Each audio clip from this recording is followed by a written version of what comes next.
Bon. Mais qu'est-ce que tu fais là? Qu'est-ce que tu fais? J'essaye de réparer une petite voiture, une maquette de mon fils. Une petite voiture, c'est un passionné. C'est une obsession, c'est une vraie mania, une vraie marotte. Et toi? Non, moi non, mais pour lui c'est vraiment un dada quoi. Alors, on peut peut-être parler un petit peu. Oui, volontiers. On va parler de ton dernier livre et puis on parlera peut-être de l'autre livre. Moi, j'aurais voulu te demander pourquoi est-ce que tu l'as écrit, hein, parce que tu es chimiste à la base. Alors pourquoi est-ce que... on me l'a demandé tellement souvent. Parce que j'aime écrire. Et pour vivre aussi. Mais attendez, alors on va faire autre chose. On va essayer d'organiser le discours de façon différente. Hein. C'est un discours... On va essayer d'organiser le discours comme ça. Mais pourquoi est-ce que tu l'as fait? Tu n'es pas un littéraire. Non, parce que je suis un salarié, je ne suis pas un lettré de profession, hein. Je fais ce métier à part, c'est une espèce de deuxième métier. Non, c'est pas vraiment mon métier, j'ai jamais eu l'intention d'écrire, en tout cas dans mon cas, non. Mais alors pourquoi est-ce que tu écris? C'est ce que j'ai envie de te poser comme question. Mais pourquoi est-ce que j'ai écrit? La question, on me l'a déjà posée à l'époque. Parce que j'ai écrit le premier livre, c'est celui que tu as en main. Parce que je ne pouvais pas ne pas l'écrire. Je me souviens avec précision que dès le moment où je suis entrée dans le camp de concentration, à côté de ce désir profond, de ce désir chevillé au corps de survivre, j'avais un autre désir, un autre souhait, tout aussi précis, de rentrer à la maison pour écrire tout ce que j'ai écrit. Donc, alors ça, c'était vrai pour le premier livre. Le deuxième, c'est un petit peu différent. Oui, le deuxième livre, c'est une histoire qui est tout à fait différente, qui est née 15 années plus tard. Et l'écriture des récits que j'ai faits et que j'ai exprimés des centaines de fois, j'aime beaucoup raconter, vous savez, j'ai raconté aux amis, j'ai raconté à tous ceux que je rencontrais, parce que ce voyage de retour, très étrange, très imprévu, plein d'imprévus, m'avait donné l'occasion de me sentir propulsée au centre d'un monde qu'on ne connaît pas. Je ne parle pas uniquement de l'aspect géographie du monde russe, mais que j'ai vu de l'intérieur et que j'ai vu sans contrainte, disons-le, avec une liberté presque totale de me déplacer en dehors du cadre officiel. Non, pas uniquement, parce que les exemplaires humains que je rencontrais à cette époque, c'était difficile de les rencontrer à l'état de liberté dans la vie civile. Qu'est-ce que tu veux dire? Tu veux dire que les histoires de la trêve étaient des histoires déjà vécues? Oui, c'est ça, c'était du vécu. Et je l'ai écrit facilement, d'un jet. En revanche, si c'est un homme, ça a été une expérience beaucoup plus difficile, parce que c'était le fruit d'une expérience directe, donc difficile à dire. Et je ne savais pas que j'allais être en mesure de pouvoir commettre cet acte de l'écriture. Et pourtant, ça a eu beaucoup plus de succès. Oui, c'est vrai que ce premier livre n'a pratiquement pas été remarqué à sa sortie, alors que La Trêve a eu beaucoup de succès. Je ne sais pas comment l'expliquer, peut-être pour des raisons contingentes. À mon avis, le premier est plus important et voire plus beau que le deuxième. Et je serais beaucoup plus heureux d'ailleurs que le public lise davantage le premier que le deuxième. J'ai l'impression que, en dehors de la valeur intrinsèque, mais le contenu du premier livre doit être connu et trop peu le connaissent. Donc tu veux dire que le premier livre a plus une valeur de message que de document. Oui. Plus qu'une valeur littéraire ou poétique, je pense qu'il est important, ce livre, si c'est un homme, pour la documentation qu'il contient. Et c'est surprenant parce qu'en Italie, il n'a pas été remarqué. Alors que, si je ne me trompe pas, il a été traduit. Il a été traduit en français, en allemand, en anglais, en finnois et en néerlandais. Il a d'ailleurs eu, et ça c'est assez surprenant, un succès considérable, si je ne me trompe pas, en Allemagne. Oui, c'est vrai que cela m'a étonné. Mais vous savez, les Allemands, c'est un peuple un peu compliqué. Hein. Et puis d'autre part, vous savez, 40 000 exemplaires ont été vendus en Allemagne. Bon, c'est pas une révolution. En tout cas, pour l'heure, c'est pas encore une révolution du marché de l'édition en Allemagne. Non, bien sûr. Mais à côté de ça, ça nous permet de comprendre un petit peu quel est le niveau moyen, qualitatif et quantitatif du lecteur allemand. Et par ailleurs, moi j'ai reçu de la part de lecteurs allemands un bon nombre de lettres, hein, regardez, assez curieuses d'ailleurs, qui seront d'ailleurs peut-être publiées. Et j'ai répondu à toutes ces lettres. Mais en fait, finalement, ces lettres s'adressent à une phrase de mon livre, dans lequel je manifeste le doute justement de ne pas comprendre les Allemands. Et donc, ils me disent tous, ben voilà, nous sommes là, on aimerait être compris. C'est important, oui, c'est important. Donc, quelle est la valeur importante de ce livre? Oui, c'est probablement une des valeurs les plus importantes de ce livre. Et quand tu n'es pas chimiste, je sais pas, le dimanche, le soir ou d'autres jours, et quand tu ne répares pas les petites voitures de ton fils, mais qu'est-ce que tu fais? Tu écris? Est-ce que tu écris tous les jours? Tu écris pour l'instant? Non, je n'écris pas pour l'instant. Je ne fais que répondre à des lettres. peut-être. Tu n'as pas l'intention d'écrire encore, mais je sais pas, c'est vague pour l'instant dans mon esprit. Mon expérience la plus importante, je l'ai déjà mise noir sur blanc, et je n'ai rien fait jusqu'à présent d'autre. J'ai écrit quelques récits d'un genre difficile à définir. On pourrait dire que c'est du genre fantastique. Ça m'amuse beaucoup d'écrire, et je pense que si j'en ai encore envie, et je n'utilise pas l'inspiration, je parle d'envie, parce que l'inspiration c'est trop gros pour moi, mais je continuerai d'écrire et je publierai, mais pour l'instant c'est un peu prématuré.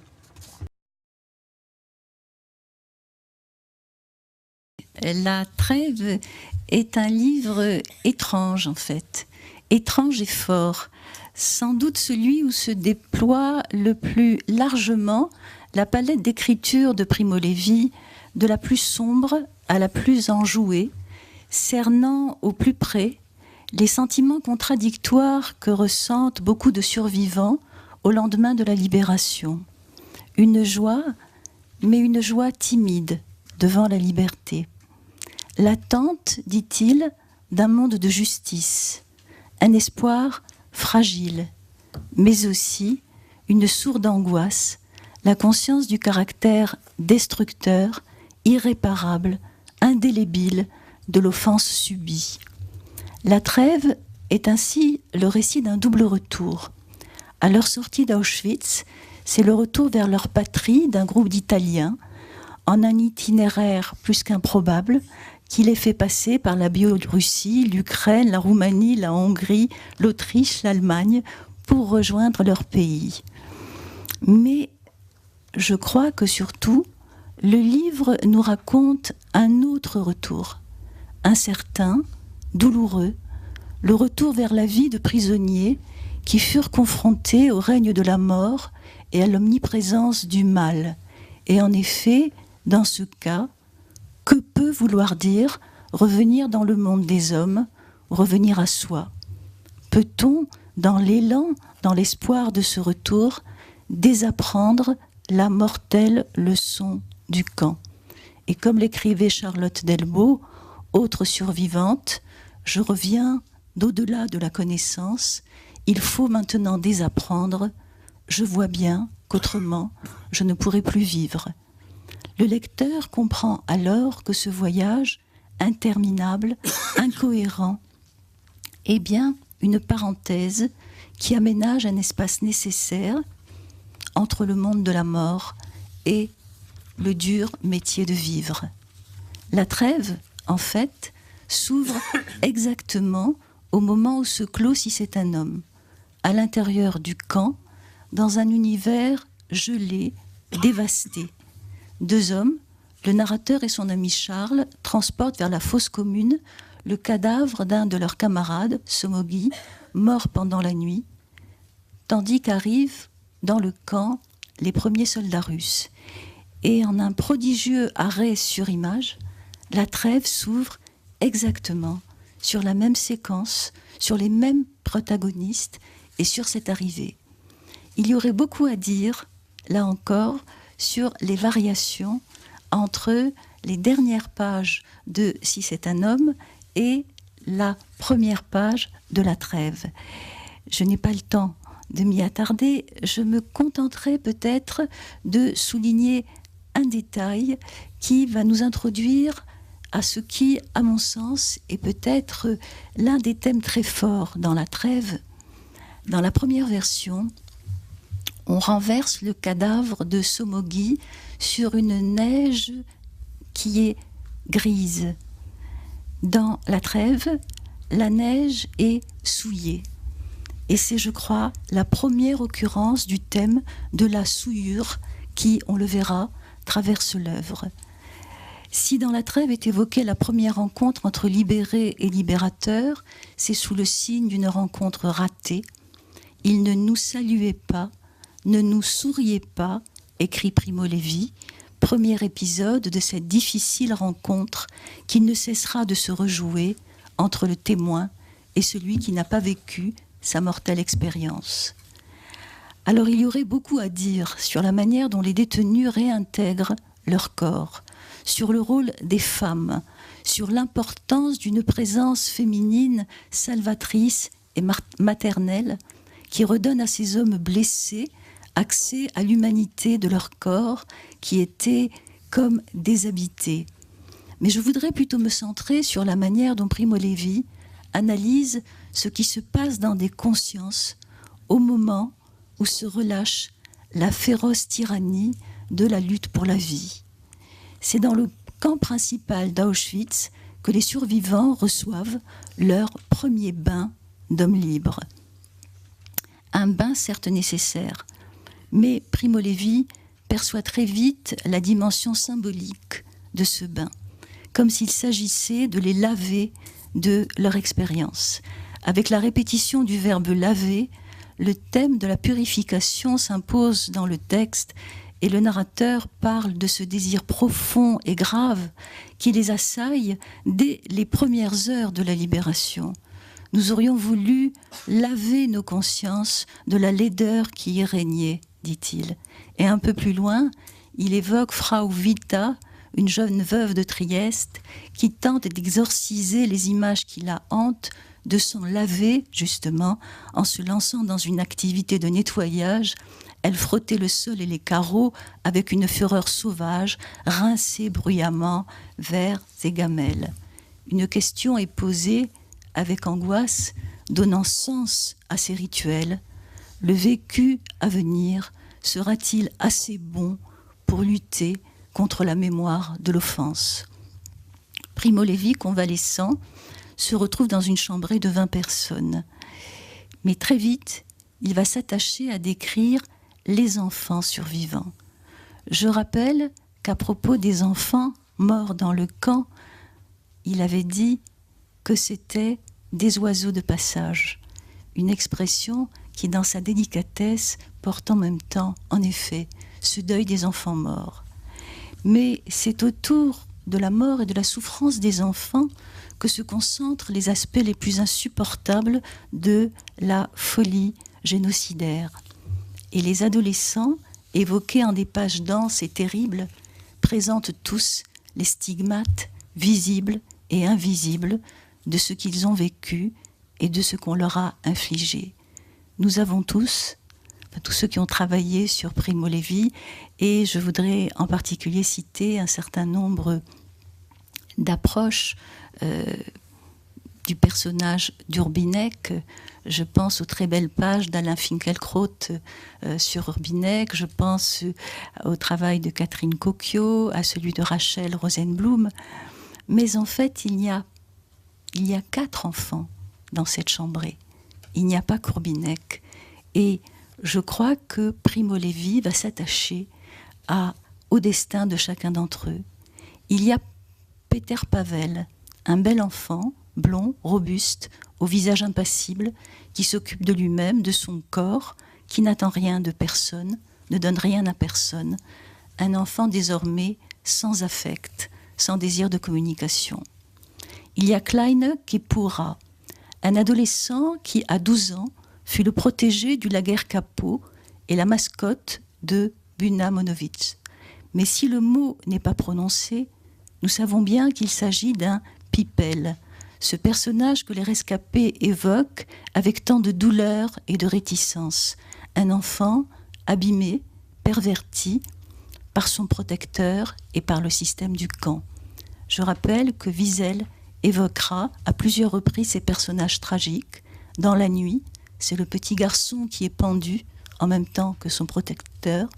Dans La Ville de la Chance, c'est le Jeanne Yankel qui finira par se suicider.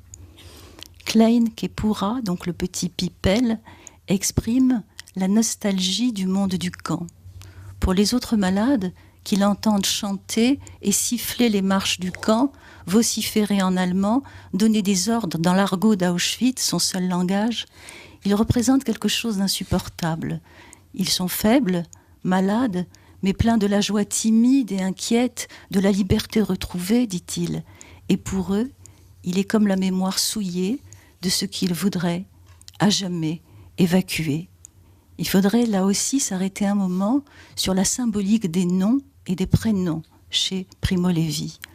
Le nom de Klein Kepura associe un adjectif, Klein, petit, Kipura, qui est un nom de famille polonais, mais qui ne peut que rappeler le mot de kapara, la victime expiatoire.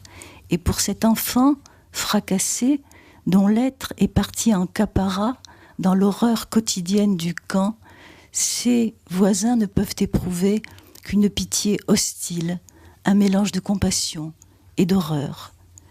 Quand il utilise ces expressions des camps, l'enfant est comme la voix réverbérée d'Auschwitz, et ils attendent qu'il disparaisse, qu'il s'éloigne, tel un bouc émissaire que l'on renvoie du temple ou d'un village chargé des fautes de la communauté.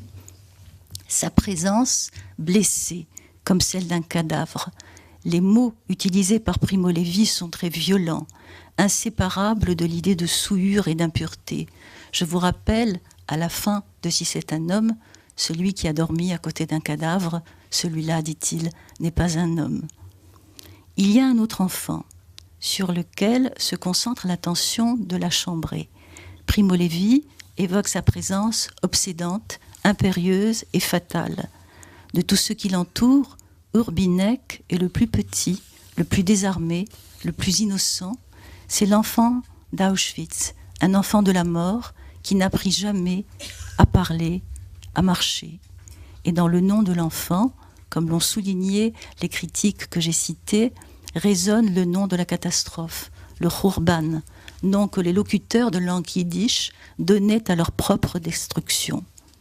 Urbinek est la victime parmi les victimes, l'essence de leur condition et l'image même du mal qui leur a été fait.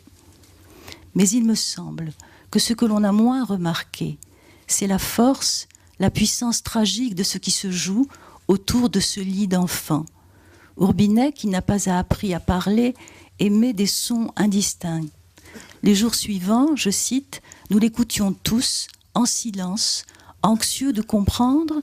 Il y avait parmi nous des représentants de toutes les langues d'Europe, mais le mot d'Urbinek resta secret. Autour du lit de l'enfant s'exerce une écoute, une attention, une patience à l'autre qui vont à l'encontre de toutes les règles apprises au camp. Si Auschwitz est bien le lieu où les liens humains sont brisés, où personne ne parle à personne par manque de force ou d'intérêt, où les tentatives de comprendre sont broyées. Ici, il n'y a pas de pourquoi, où les plus faibles sont impitoyablement écrasés puis oubliés. Ce qui se joue modestement dans cette chambrée est un essai de rétablir un monde qui n'obéisse plus aux lois d'Auschwitz. Cette mobilisation autour de l'enfant le plus faible, cette écoute passionnée des adultes qui se succèdent dans cette babel de langues, apparaissent comme une tentative de rétablir l'ordre du monde et des relations humaines perverties par le lager. Autour de l'enfant se joue une tentative pathétique, muette, peut-être inconsciente, de restauration, presque de rédemption, où chacun tente de retrouver son humanité perdue. Entendre, comprendre le mot d'Urbinek serait une timide victoire. Mais, nous dit le narrateur, Urbinek mourut les premiers jours de mars 1945, libre mais non racheté. Expression énigmatique, de quel rachat s'agit-il ? De celui de l'enfant ou de celui de ses compagnons ? Les termes utilisés pour décrire le lieu et le moment empruntent au vocabulaire religieux. L'espace de la chambrée est qualifié par Primo Levi de limbe, ce qui nous renvoie d'ailleurs au sort aux âmes des enfants. Il y règne, nous dit-on, une atmosphère de purgatoire, pleine d'espoir et de pitié. Ce qui vient renforcer cette lecture, c'est l'identité de l'habitant de la chambrée qui s'occupe le plus d'Urbinek, se montrant avec lui plus maternel que paternel, celui qui le lave, qui lui donne à manger, s'obstine à lui apprendre à parler. Or, il s'agit de Enek, un jeune Hongrois de 15 ans que Primo Levi décrit comme un pur produit du camp, un adolescent, dit-il, aux instincts paisiblement sanguinaires, un jeune carnivore vif, sagace, féroce et prudent. Or, Henneck, arrivé à Auschwitz à 14 ans, seul survivant de sa famille, a été nommé capot dans le bloc des enfants, de ce qu'il a raconté au narrateur. Quand il y avait des sélections au bloc des enfants, c'était lui qui choisissait. Je crois bien qu'il s'agit d'une tentative de rédemption. Mais je voudrais aborder une autre dimension du livre, plus joyeuse, qui se déploie hors de l'enceinte d'Auschwitz et de ses douleurs, en une écriture enjouée, souriante, ludique, qui met en scène la rude bonté des Russes et le talent du conteur. Les Russes, dans La Trêve, sont évoqués avec une tendresse, un humour, une sympathie qui ne se démentiront pas. Ils sont présentés d'ailleurs sous le signe de l'enfance. Les premiers soldats, aperçus le jour de la libération, ont un visage rude et puéril. Les derniers à accompagner le convoi en Italie sont des soldats de 18 ans, candides, à l'esprit naïf et doux, insouciants comme des écoliers en vacances. Ces soldats d'ailleurs passent une partie de leur temps à jouer à un jeu qui ressemble aux billes, avec les enfants, les vrais enfants du convoi. Primo Levi décrit un peuple généreux. Certes, le narrateur ne peut pas ne pas noter un amour immodéré de la vodka. Il avoue que les Russes étaient, dit-il, curieusement sensibles au charme des paperasses. Il évoque l'indéchiffrable bureaucratie soviétique et reconnaît que les libérateurs semblent avoir le génie de la désorganisation. Mais, dit-il, cette désorganisation est bienveillante et il l'oppose à l'organisation glacée et destructrice qui règne chez les Allemands. De même qu'il oppose le bain russe, un bain à l'échelle humaine, improvisé et approximatif, au bain infligé dans le camp, un bain d'humiliation grotesque, démoniaque et rituel. Les Russes semblent être à ses yeux une image inversée des Allemands, une image réparatrice de bonté et de générosité. Alors, pour décrire la vie dans ces différents camps, Primo Levi donnera libre cours à sa verve et à son talent de conteur. Le texte, et il est dommage qu'on n'ait pas le temps de le lire, témoigne d'un véritable élan vers la vie, d'un rapport renoué à la nature après des mois de camp. Marchant pendant des heures dans l'air, dit-il, merveilleux du matin, il le respire comme un médicament. Il sent frémir dans la terre des germes de vie. Et en témoigne ce passage magnifique où Primo Levi décrit le chant des bergers. Je le lis. « Pendant notre longue veillée, on entendait, modulés et ténus, les chants des bergers. L'un d'eux préludait, un second répondait à des kilomètres, puis un autre et un autre encore, de tous les points de l'horizon. C'était comme si la terre même chantait. » Dans la tradition du conteur qu'évoquait Walter Benjamin, Primo Levi livre les portraits de personnages hauts en couleur qu'il sait décrire avec faconde, des types humains ciselés avec humour, dont certains sont porteurs, en effet, d'une forme de sagesse, même s'ils représentent des philosophies contradictoires, comme le rayonnant, le picaresque, le chaleureux César, fils du soleil, ou comme Mordonaum, qui vit comme un loup solitaire en guerre perpétuelle contre tous, et dont la philosophie se résume en une phrase que vous connaissez, « Celui qui n'a pas de chaussures est un sot ». Je voudrais terminer sur peut-être l'aspect le plus, je dirais, le plus riant, le plus enjoué de cette écriture, parce que je crois qu'il y a un enjouement, je dirais presque linguistique, dans certains textes de Primo Levi, dont on va nous parler tout à l'heure, par exemple dans le système périodique. Là, nous avons une sorte d'enjouement descriptif, et je vais conclure sur quelques-unes de ces descriptions. Voilà, une responsable de la cantine qui s'appelle Vassilissa, gigantesque valkyrie, capable de renverser d'un revers de main n'importe quel admirateur. Ou encore un carabinier, conforme à l'image qu'en ont les Italiens, mais qui par une sorte de miracle est à peine obtus. Le texte tient tantôt du journal de voyage, tantôt du reportage ethnologique.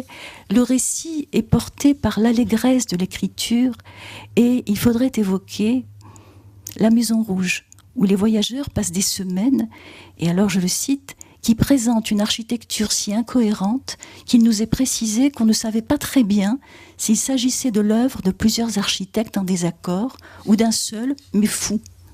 Il faudrait encore évoquer la leçon de russe donnée par un professeur armé d'une baïonnette et les réactions du narrateur qui craint autant pour les pommes de terre qu'il fait cuire sur le feu que pour sa vie, car le professeur improvisé, qui vraiment manque de pédagogie, brandit sa baïonnette lorsque l'élève lui donne les mauvaises réponses.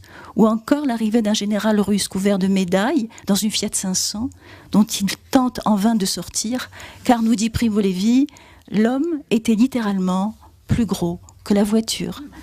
Par une sorte de miracle, après des années de ravages et de destruction, c'est comme si le monde renaissait dans un chaos bon enfant et sans mémoire. Les voyageurs rescapés se contentent de vivre au jour le jour, dans une immense et rude colonie de vacances, dans un présent sans passé, sans avenir, autre que le prochain repas ou la prochaine date de départ. Bien sûr, au fur et à mesure que le train se rapproche de l'Italie, ce sera la fin de la trêve. Et est-ce qu'il faut que je termine ou j'ai encore 5 minutes ? 5 minutes. Le ton va se faire plus grave, la réflexion plus mélancolique, l'angoisse plus présente. Au cours de ce long voyage, la question du pardon et de la vengeance a déjà été abordée, au moment où le narrateur voit passer des Allemands entassés dans des wagons à bestiaux. Mais la proximité de la patrie semble réactiver la conscience du désastre dans son ampleur et sa cruauté. Au sentiment de faire partie d'une caravane débrouillarde et solidaire succède le souvenir d'un autre convoi, dont il ne reste presque pas de survivants. Nous étions partis 650, nous revenions 3. Ce qui domine désormais, c'est un sentiment de perte et d'incertitude, l'angoisse du lendemain, la peur devant le retour à une vie quotidienne. S'impose une prémonition qui se révélera exacte. Il faudra combattre des ennemis encore inconnus à l'intérieur et à l'extérieur de nous-mêmes, écrit Primo Levi, qui en effet, et jusqu'au dernier jour, n'en aura jamais fini avec ses ennemis intérieurs. Nous sentions couler dans nos veines exténuées le poison d'Auschwitz, le thème de l'infection qui traverse sourdement l'ensemble du récit, prend ici une vigueur nouvelle. Primo Levi exprime le sentiment, qui ne le quittera jamais, que le mal auquel il a été confronté a étendu sans fin son emprise, a empoisonné les êtres et le monde. Il reste gravé dans les mémoires, mais il circule aussi à l'intérieur des populations, dans leur sang et leurs veines, telle une diffusion épidémique du mal. À ce sentiment se mêle dans les dernières pages une prémonition terrible, presque cosmique, qui ne concerne pas seulement les rescapés, mais l'Europe, pas seulement le passé, mais l'avenir. Je le cite, la sensation lourde et menaçante d'un mal irréparable et définitif, omniprésent, tapi comme une gangrène dans les viscères de l'Europe et du monde, source de mal à venir.